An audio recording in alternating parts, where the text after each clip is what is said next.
Hello subscribers, today we have another dinosaur model review which will be on this. The Eofauna Triceratops, specifically the dominant variant that was revealed in 2020 and officially released in 2021. When I first glanced at those online images, it really didn't interest me a whole lot. I thought that looked too much like a mime and also that the horns were too long. Well, that was before I realized that this model was based off the Yoshi's trike, also known as Triceratops SP.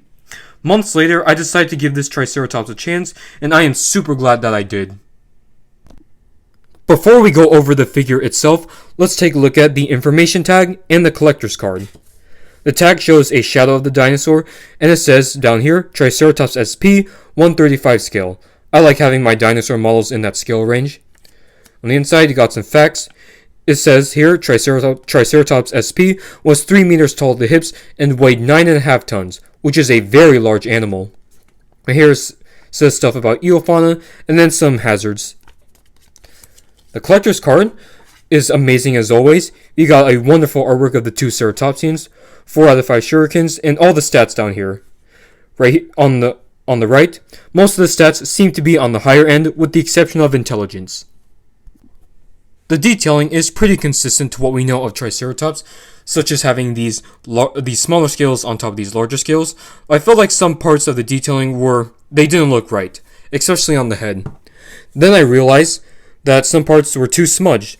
Right here, I don't like how you get these nicely sculpted scales, then you get the smooth part. The overly smooth detailing was a problem with the Giganotosaurus, but thankfully it's not too prominent on this Triceratops. It only seems to be on the snout area. Most of it, you got all these awesome thick scales right here, as well as the musculature. And on the bottom, you got these crocodilian-like scales, which is similar to the Safari LTD Triceratops. And the head, whereas the snout may not look that good, the overall accuracy and shape looks great. Of course, Triceratops SP is known for having these very long horns, even longer than that of T. hortus and T. porsus.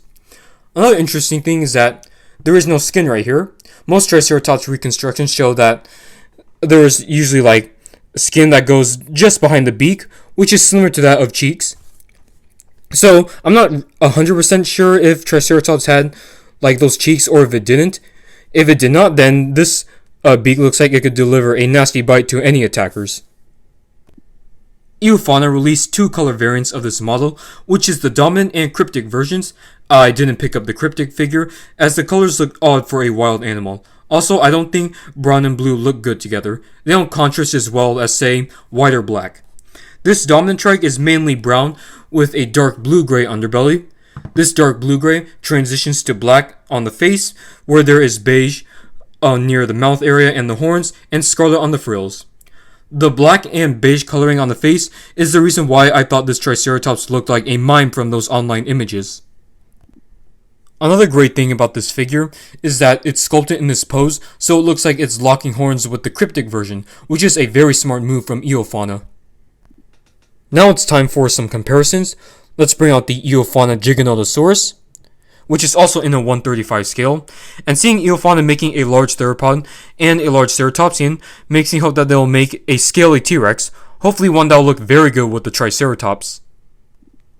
Speaking of T-Rex, let's bring in the PNSO New Wilson, and you can see the difference in detailing between the two.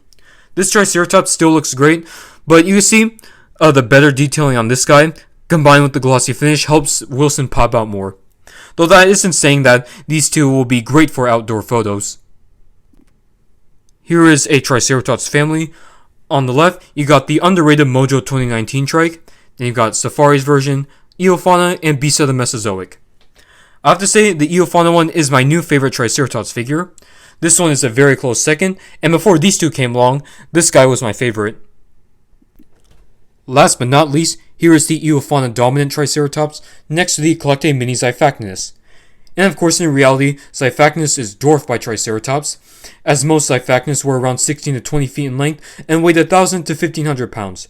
Triceratops, on the other hand, was around 9 to 13 tons in weight and 26 to 30 feet long. Well, there you have it, guys. This is my review on the Eofauna Dominant Triceratops. This is one trike that you guys should not skip out on. The details are amazing, paint job is appealing, and the accuracy is spot on. The the scientific accuracy to be specific. If I had to rate this model, I'll give it a 10 out of 10. I'm curious to see if there's any other company out there like PNSO that can make another Triceratops that could rival or possibly even beat this one. So if you guys enjoyed this review, hit that like and subscribe button and let me know in the comment section of what you think of this model.